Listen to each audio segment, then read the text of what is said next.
হযরত ওমর রাদিয়াল্লাহু তাআলা আনহু রাতের আঁধারে ঘুরে বেড়াতেছেন।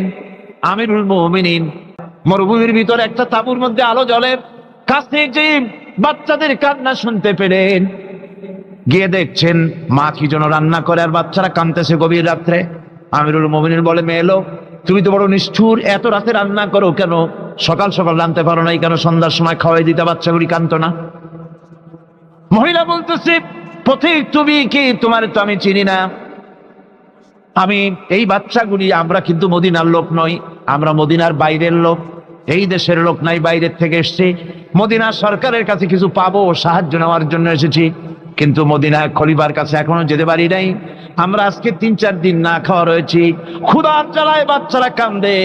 আমি হাঁড়িতে কোনো খানা রান্না করি না, বাচ্চাদেরকে সান্ত্বনা দেওয়ার জন্য হাঁড়ির ভিতরে পানি আর পাথর দিয়ে নাড়াচাড়া করতেছি।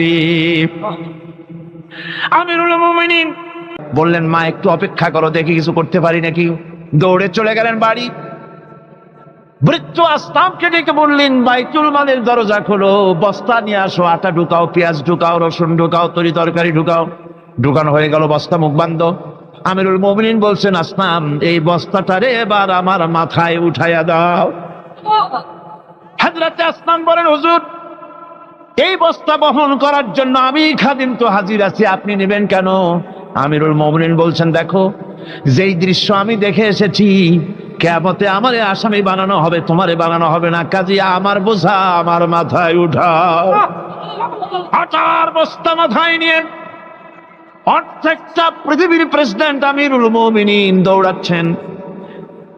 মরুভূমির ভিতরে তাঁবুর ভিতরে ঢুকে বস্তা খুলে দিয়ে আটা বের করে দিলেন, রান্না করো। তরকারি নিজে কুটে সাহায্য করলেন, রান্না বান্না হয়ে গেল। এবার হযরত ওমর বাচ্চা দুইটাকে দুই উরুর উপরে নিয়ে রুটি ছিঁড়ে তরকারি মাখায় খাওয়াতে লাগলেন, আর বললেন, মা তুমি খাও। মহিলা খাচ্ছে। হঠাৎ করে মহিলার চোখ পড়েছে এই পথিকের দিকে, এই আগন্তুকের দিকে। তাকায় দেখে লোকটির চোখের পানি দাঁড়িয়ে ভিজে ভিজে পড়ছে। মহিলা বলতেছে, ও পথিক তুমি কে? তোমার তো আমি চিনি না, তবে আমার মন বলে, তোমার ব্যবহার দেখে আমার মন বলে এই মদিনার সরকার আমিরুল মুমিনিন খলিফাতুল মুসলিমিন ওমর না হইয়া তোমার মতো মানুষ হলে বোধহয় ভালো হতো। হযরত ওমর নিজের পরিচয় দিয়ে নিজের বাহাবা নিতে চাইলেন না। তিনি বললেন, মা তুমি আগামীকাল খলিফার দরবারে যাবে, সেখানে আমাকে তুমি দেখতে পাবে। পরের দিন মহিলা কষ্ট করে যখন দরবারে চলে গেছেন, যে দেখেন কি সর্বনাশ, রাত্রিবেলায় যিনি বোঝা বহন করে নিয়েছিলেন তিনিই তো খলিফা। মহিলা কাছে গিয়ে করজোড়ে দাঁড়ায় বলেন, আমিরুল মুমিনিন রাতে আপনি আমার জন্য কষ্ট করেছেন, আমি বিনীতভাবে আপনার কাছে মাপ চাই, আমারে মাফ করে দেন। হযরত ওমর বলেন, মাপ? উল্টা আমার কাছে মাপ চাইও না, তুমি বলার আগে আমি খোঁজ নিয়ে যে তোমার খাবার পৌঁছাইতে পারি নাই, এই জন্য কিয়ামতের দিন আল্লাহর দরবারে ওমর রে আসামির কাতারে দাঁড় করাইও না। এই নেতা তৈরি করেছিলেন বিশ্বনবী জনাবে মুহাম্মদ রাসূলুল্লাহ সাল্লাল্লাহু আলাইহি ওয়াসাল্লাম। আল্লাহ রাব্বুল আলামিন কোরআনে কারীমের মধ্যে বলেছেন, ফামান ইয়াকফুর বিত-তাগুতি ওয়া ইউমিন বিল্লাহি ফাকাদ ইসতামসাকা বিল উরওয়াতিল উসকা লা ইনফিসামা লাহা ওয়াল্লাহু সামিউন আলিম। ফামান ইয়াকফুর বিত-তাগুত ওয়া ইউমিন বিল্লাহ, যারা নাকি তাগুতকে অস্বীকার করেছে এবং আমি আল্লাহর প্রতি যারা ঈমান এনেছে, তারা এমন এক অবলম্বন ধারণ করেছে যা কখনো ছিঁড়ে যাবার নয়, যা কখনো তাদেরকে ধ্বংস করবে না, বিচ্ছিন্ন করবে না।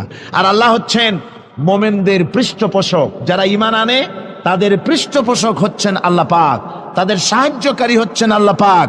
তাদেরকে আল্লাহ পাক অন্ধকার থেকে আলোর দিকে নিয়ে আসেন। আল্লাহ পাক মোমেনদেরকে, মানুষদেরকে অন্ধকার থেকে কোথায় নিয়ে আসেন? আলোর দিকে। আর যারা নাকি কাফের, তাদের বন্ধু হচ্ছে তাগুত, তাদের সাহায্যকারী তাগুত। তাদেরকে এই তাগুতি শক্তি আলো থেকে অন্ধকারের দিকে নিয়ে যায়। যখন সে ব্যক্তি ঈমান আনার পরে তার ভেতরে আত্মসম্ভ্রম পয়দা হয়ে যায়, শখসিয়তের পয়দা হয়ে যায়, তার ভিতরে এমন একটা আত্মমর্যাদা বোধ এসে যায় যে আমি যেগুলির সামনে মাথা নত করি আর শক্তি আছে বলে মনে করি, এগুলি তো আসলে কিছুই না। সব শক্তির মূল হতেছেন তো আল্লাহ রব্বুল আলামিন। কোরআনে কারিমে রব্বুল আলামিন বলেছেন, ইন্নাল্লাযীনা তাদউনা মিন দুনিল্লাহি ইবাদুন আমসালুকুম। আল্লাহ পাক বলেন, আমাকে বাদ দিয়ে তোমরা যাদেরকে ডাকো, আমাকে বাদ দিয়ে যাদের আশ্রয় গ্রহণ করো, যাদের কাছে সাহায্য কামনা করো, ওরা তোমার মতো আমার আর একটি গোলাম। তুমি যেমন আমার গোলাম, ওরাও তেমন আমারই গোলাম। সুতরাং তুমি নিজে গোলাম হয়ে আর একটা গোলামের কাছে হাত পেতেছো, তোমার কোনো প্রয়োজন সে মিটাতে পারবে না, তোমার কোনো প্রয়োজন সে মিটাতে পারবে না। ওরা নিজের সাহায্য নিজেরা করতে পারে না। এত বড় প্রচন্ড ক্ষমতার মালিক তিনি। রাতকে দিন বানান, দিনকে রাত বানিয়ে দেন, সাগরকে নগর করেন, নগরকে সাগরে পরিণত করে দেন, আমিরকে ফকির করেন, ফকিরকে আমির বানায় দেন, রাস্তার মানুষ ধরে নিয়ে, অপরিচিত লোক একজন ধরে নিয়ে রাষ্ট্রের মালিক বানায় দেন, প্রেসিডেন্ট বানায় দেন। আবার সম্মানের ফুলের মালা দিয়া গলা থেকে শুরু করে পা পর্যন্ত ফুলের মালা দিয়া ভরে দেন। নাফরমানি যখন বাড়তে থাকে, এত বড় ক্ষমতার মালিক আমার আল্লাহ রব্বুল আলামিন ফুলের মালাগুলি বাদ দিয়ে ফুলের মালার পরিবর্তে জুতার মালা গলায় পরাইয়া ফাঁসির মঞ্চে ঝুলাইয়া দেন। পারেন কিনা? প্রচন্ড ক্ষমতার মালিক তিনি। আল্লাহ রাব্বুল আলামিন বলেছেন, ওয়ামা মিন দাব্বাতিন ফিল আরদি ইল্লা আলাল্লাহি রিজকুহা। এই পৃথিবীর বুকে এমন কোন বিচরণশীল জীব নাই যে জীবের রিজকের দায়িত্ব আমি আল্লাহ আমার নিজ হাতে গ্রহণ করি নাই।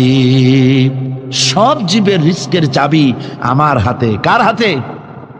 তাহলে ভয়টা কিসের? আপনার একটা পেট, তাই নিয়ে এত চিন্তা। অথচ এই পৃথিবীতে আল্লাহ পাক বলেন অসংখ্য প্রাণী আছে যাদের কোনো সঞ্চয় নাই। শকুন, শকুনের মরা গরু অনেকগুলি ব্যাংকে জমা আছে নাকি?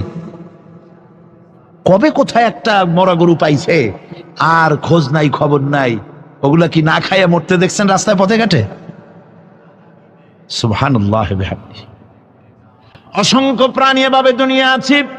আল্লাহ রাব্বুল আলামিন বলেন যাদের কোনো সঞ্চয় নাই, যারা কোনো সঞ্চয় করে না, এ ধরনের সাপগুলি, শিয়ালগুলি, বাঘগুলি, পাখিগুলি, জলচর প্রাণী, স্থলচর প্রাণী, আর অন্তরিক্ষে মহাশূন্যে উড়ে বেড়ায় যে সব প্রাণী, এ ধরনের শত সহস্র কোটি কোটি প্রাণী, তারা সকাল বেলায় খালি পেট নিয়ে বেরিয়ে যায়।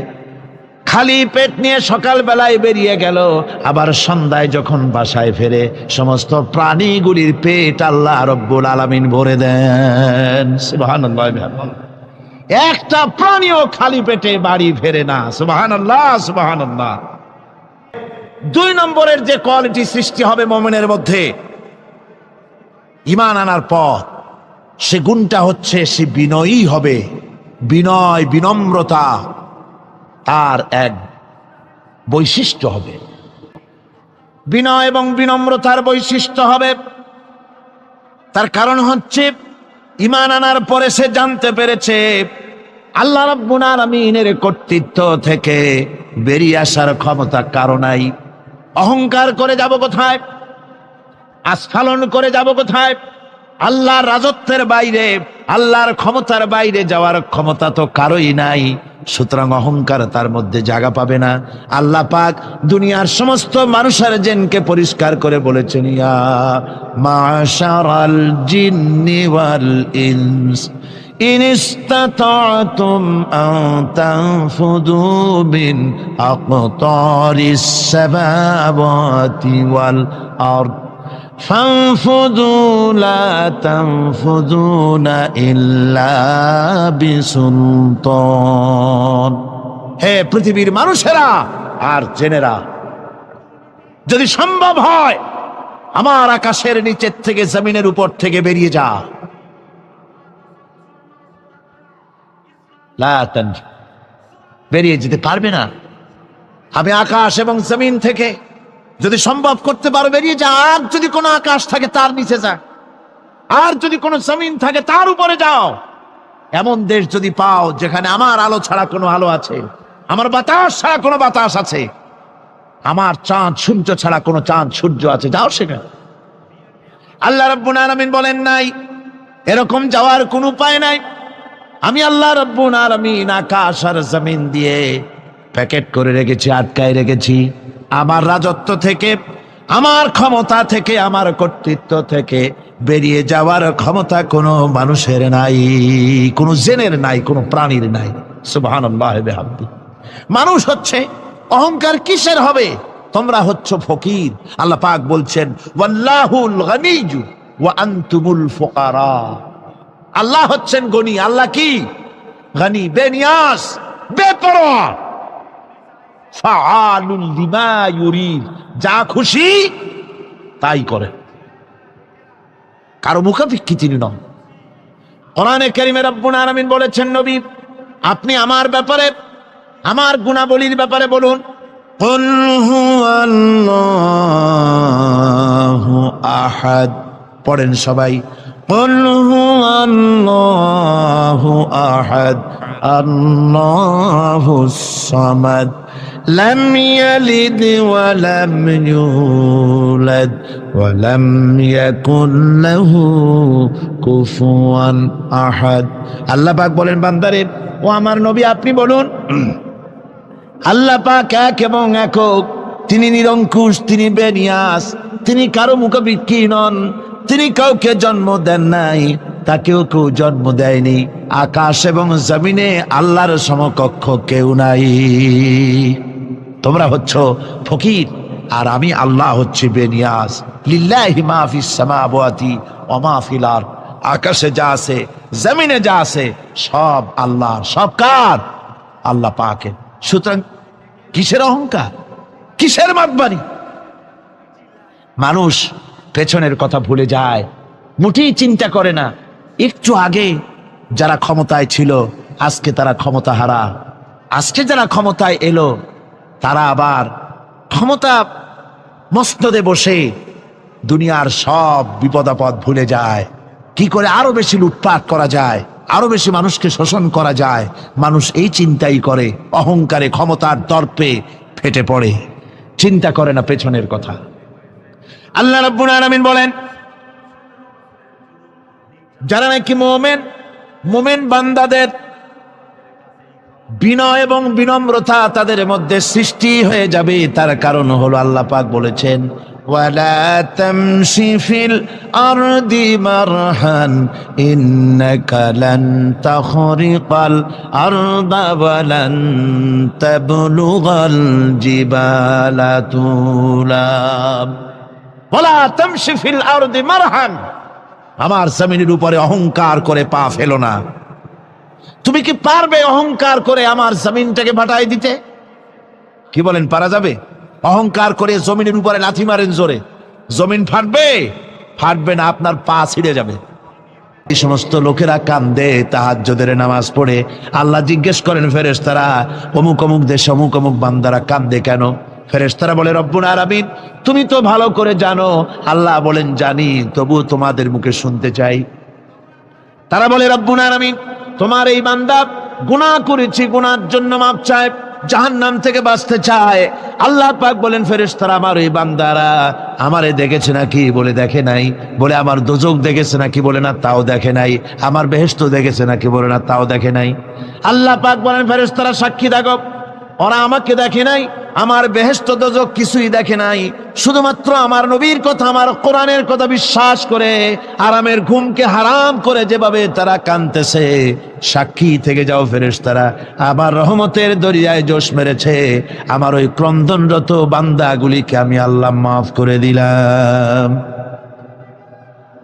সুতরাং মুমিন বান্দা যারা, আল্লাহর মুমিন বান্দা যারা, এই ইমানের কোয়ালিটি এটাও হতাশায় নিরাশায় ভেঙে পড়বে না। গুনাহ তো মানুষই করে, গুনাহ হয়ে গেছে মাপ চাও। তোমার গুনাহ কদ্দুর? তোমার গুনাহ যদি হয় পাহাড় সমান, আল্লাহর রহমত আকাশ সমান। জাহান্নামের কঠিন শাস্তি থেকে বাঁচতে হলে আল্লাহর প্রতি ঈমান আনতে হবে। আর ঈমান আনলে যে কোয়ালিটিগুলি হওয়া উচিত সেগুলি আমি আপনাদের সামনে আলোচনা করছি।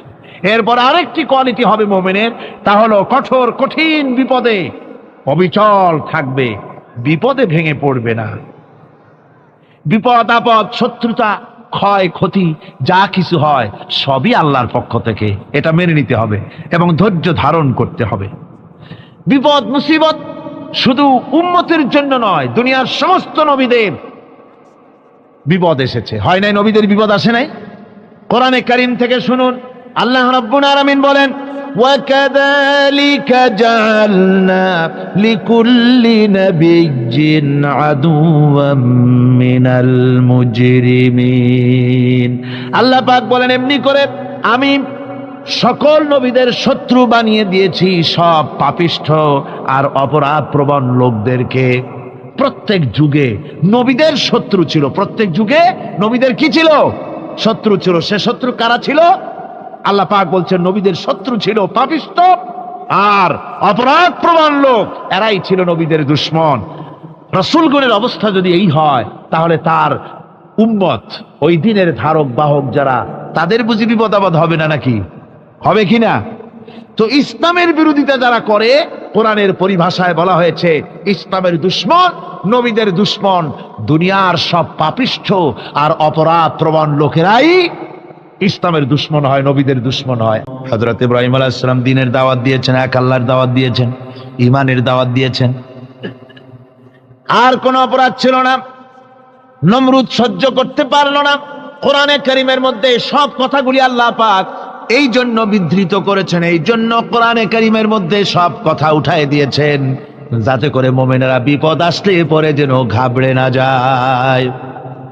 ইব্রাহিম আলাইহিস সালামকে আগুনে ফেলানো হচ্ছে, ফেরেশতা বলছে, ইব্রাহিম তোমারে আগুনে ফেলায় দাও, হতেছে আমার কাছে সাহায্য চাও, আমার কাছে ক্ষমতা আছে, আগুনগুলো উঠাইয়া নমরুদের বংশ জ্বালায় দেব। হযরত ইব্রাহিম ফেরেশতার কাছে সাহায্য চাইছিলেন নাকি? তিনি বললেন, ফেরেশতা তোমার কাছে সাহায্য কেন চাইব? আমি তো এমন কোন অন্ধ আল্লাহর ইবাদত করি না যেই অন্ধ স্রষ্টা তার গোলামের দুঃখ দুর্দশা না দেখেন। আমি তোমার কাছে সাহায্য চাইব না। হযরত ইব্রাহিম আলাইহিস সালাম পাশ করলেন। কি বলেন, পাশ করছেন না? ঈমানের পরীক্ষায় পাশ। আগুনের মধ্যে হযরত ইব্রাহিমকে যখন ফেলানো হচ্ছে, রব্বুল আলামিন আগুনের প্রতি নোটিশ করে দিলেন, ইয়া নার কুনি বারদাল। কি সুন্দর করে বলেছেন, আজ ভি হো জু ইব্রাহিম কা ইমা पैदा आग कर सकती है एक अंदाज गुलिस्तान पैदा। ইব্রাহিমের ঈমান যদি আজিও কোথাও হয় বিদ্যমান, করতে পারেন অগ্নিকুণ্ডে খুবসুরত এক গুলিস্তান। আজও যদি আগুনের ভিতরে কোন নমরুদ কোন ইব্রাহিমকে যদি ফেলে দেয়, আল্লাহ রাব্বুল আলামিন আজও আগুনকে ফুলের বাগান বানায়া দিবেন। সুবহানাল্লাহ। ভয় পাওয়ার কারণ নাই, চিন্তা করার কোনো কারণ নাই। আমার বন্ধুগণ, হযরতে হুদ আলাইহিস সালামকে যখন সমাজের লোকেরা, রাষ্ট্রের লোকেরা ঘিরে ফেলে দিল, সমাজ শক্তি, রাষ্ট্র শক্তি যখন তাকে ঘিরে ফেলে দিল, ষড়যন্ত্রের পাহাড় তুলে দিল, তারে মেরে ফেলে দিবে, হযরত হুদ দেশ থেকে তার পালায় গেলেন না, ভয় পেলেন না। হযরতে হুদ আলাইহিস সালাম বললেন, কোরআনে কারীমে হযরত হুদের কথা কোট করা হলো, ফাকিদুনি জামিআন সুম্মা লা তুনজিরুন। সম্মিলিতভাবে ষড়যন্ত্র করো আমার বিরুদ্ধে, সবাই মিলে ষড়যন্ত্র করো, সুম্মা লা তুনজিরুন, আর আমাকে এতটুকু অবকাশ তোমরা দিও না। ইন্নী তাওয়াক্কালতু আলাল্লাহি রাব্বি ওয়া রাব্বিকুম। আমি ভরসা করেছি সেই আল্লাহর উপরে, যার কুদরতি হাতের ভেতরে, যিনি আমাদের রব তোমাদেরও রব, আর যার কুদরতি হাতের ভিতরে তামাম পৃথিবীর জানগুলি যার হাতে, সে আল্লাহর উপরে ভরসা করেছি। ষড়যন্ত্র যদ্দূর আছে করতে থাকো, আমি ষড়যন্ত্র পরোয়া করি না। সুবহানাল্লাহ পড়েন। এটাই হলো মুমিনের কোয়ালিটি। শুধু ঈমান লা ইলাহা ইল্লাল্লাহু মুহাম্মাদুর রাসূলুল্লাহ গরুর গোশত খাই, আর রবিউল মাস আসলে পরে ইয়া নবী সালাম আলাইকা, ইয়া রাসূল সালাম আলাইকা, তারপরে গরম গরম জিলাপি আর রসগোল্লা খাইলাম খুব বেশি করিয়া, এর নাম মুমিন নয়। মুমিন হচ্ছে তার চলায় ফেরায় ওঠায় বসায় সাহসিকতার এক আন্দাজ তৈরি হবে সে। আমার ভাইয়েরা, বিপদে অবিচলতা আমাদেরকে পয়গম্বরেরা শিক্ষা দান করেছেন। আমরা দেখতে পেয়েছি বিশ্বনবী জনাবে মুহাম্মদুর রাসূলুল্লাহ সাল্লাল্লাহু আলাইহি ওয়াসাল্লাম হিজরতের রাত, কাফেরেরা চতুর্দিকে দাঁড়ানো, হযরত জিবরাইল এসে বলেন, ইয়া রাসূলুল্লাহ, হে কাফেরেরা চতুর্দিকে ঘিরে দাঁড়িয়েছে, গভীর রাত, এখন হাতে তাদের তরবারি, সকাল হলে পরেই তারা আপনাকে মেরে ফেলে দিবে, তাড়াতাড়ি ওঠেন, মদিনার দিকে চলে যান। আল্লাহ নবী ঘুমের থেকে জেগে হযরত আলীকে ডেকে বলেন, আলী, আল্লাহ অর্ডার করেছেন আমি মদিনায় চললাম, আমার বিছানার পরে আমার চাদর গায়ে দিয়ে শুয়ে থাকো। হযরত আলী বলেন, আল্লাহর হাবিব, আপনার চাদর গায়ে দিয়ে ঘুমিয়ে থাকবো, সকালবেলায় কাফির বেঈমানেরা আপনার বিছানার পরে আপনার চাদর গায়ে দেওয়া অবস্থায় আমি আলীকে তারা মুহাম্মদ মনে করবে, আর আমি আলীকে নবী মনে করে তারা তাদের তরবারি দিয়া কেটে কেটে টুকরা টুকরা করে আমারে বিদায় করে দেবে দুনিয়া থেকে। এতটুকুনো পরোয়া করি না, বরং আমার দিলের মধ্যে এটাই তৃপ্তি থাকবে যে আমি আলীর জীবনের বিনিময় আল্লাহর হাবিব দুনিয়ায় বেঁচে আছেন। নবীজি ঘরের থেকে বেরোলেন, চতুর্দিকে কাফেরেরা দাঁড়ানো, আল্লাহ নবী হাতে এক মুষ্টি বালু হাতে নিয়ে শাহ হাতেল বজু পড়ে 3 বার দম করে বালুগুলো ছেড়ে দিলেন। বালিগুলি ঘরের চতুর্দিকে কাফেরদের চোখে চলে গেল। পরবর্তী সময় রব্বুল আলামিন ডেকে বলেন, নবীরে, বালি যখন নিক্ষেপ আপনি করেছিলেন ধুলাগুলি, আপনি তো শুধু নিক্ষেপ করেছিলেন, কিন্তু চতুর্দিকে কাফেরদের চোখে গেল কেমনে? একদিকে মেরেছিলেন, সেই দিকেই তো যাওয়ার কথা ছিল, চতুর্দিকের কাফেরের চোখে চোখে সেগুলো পৌঁছে গেল কেমনে? ওয়ামা রামাইতা ইদ রামাইতা ওয়ালাকিন্নাল্লাহ রামা। আপনি নিক্ষেপ করেন নাই, যখন আপনি নিক্ষেপ করেছিলেন আপনি তো শুধু বালুকণা ছেড়েছেন, আর ওই বালুকণাগুলি ঘরের চতুর্দিকে সব কাফেরদের চোখে পৌঁছবার দায়িত্ব আমার কুদরত গ্রহণ করেছিল। আমার ভাইয়েরা, নবীজি বিপদে, এতগুলি শত্রু তরবারি নিয়ে তিনি বিপদে ধৈর্য হারা হন নাই, আস্তে করে ঘরের থেকে বেরিয়ে হযরত আবু বকরের বাড়িতে গিয়ে হাজির। দরজায় গিয়ে আওয়াজ দিলেন, আবু বকর। অমনি দরজা খুলে গেল, লাব্বাইক ওয়া সাদাইক। হুজুর বলেন, আবু বকর রে, একটা ডাকে কেমনে সাড়া দিলে? তুমি কি ঘুমাইছিলে না? হযরত আবু বকর বলেন, হুজুর, আপনি বলেছেন আমাকে নিয়ে হিজরত করবেন, আমি মনে মনে চিন্তা করেছি, না জানি কত রাত্রে নবীজি আসেন, উঠতে যদি আমার দেরি হয়ে যায়, নবীজি যদি দরজার কাছে দাঁড়ায় দাঁড়ায় আমারে ডাকাডাকি করে, আর আমি যদি ঘুমায় থাকি, তাহলে আল্লাহর নবীর সঙ্গে বেয়াদবি হয়ে যাবে। এই মনে করে বিছানায় না ঘুমাইয়া আপনার গলার আওয়াজ শোনার জন্যে এই দরজার সঙ্গে পিঠ লাগাইয়া লাগাইয়া দাঁড়াইয়া ঘুমাচ্ছিলাম। আল্লাহর নবী হযরত আবু বকরকে সঙ্গে করে নিয়ে চললেন মদিনার দিকে, উল্টা পথে রওনা করলেন। বারবার কাবা শরীফের দিকে তাকাতে লাগলেন। বুখারী শরীফে এসেছে, নবীজি বারবার কাবার দিকে তাকিয়ে বলতেছেন, রে কাবা, বড় আশা ছিল তোর কাছে থাকবো, তোর খেদমত করব, কিন্তু তোর নিষ্ঠুর সন্তানেরা তোর কাছে আমারে থাকতে দিল না রে। আল্লাহ নবী মিসফালা দিয়ে জাবালে কেদোয়ার উপর দিয়ে চলে গেলেন জাবালে সুরে।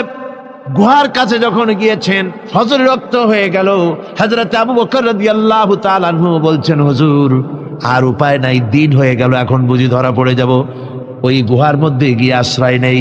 তবে আপনি দাঁড়ান, গুহার ভিতরেই পাহাড়িয়া গুহা, বিচ্ছু থাকতে পারে, সাপ থাকতে পারে, আমি আগে ঢুকি, যদি কোনো হিংস্র প্রাণী থাকে আমার উপর দিয়া আঘাত হয়ে যাক, আল্লাহর নবী হেফাজতে থাকুক।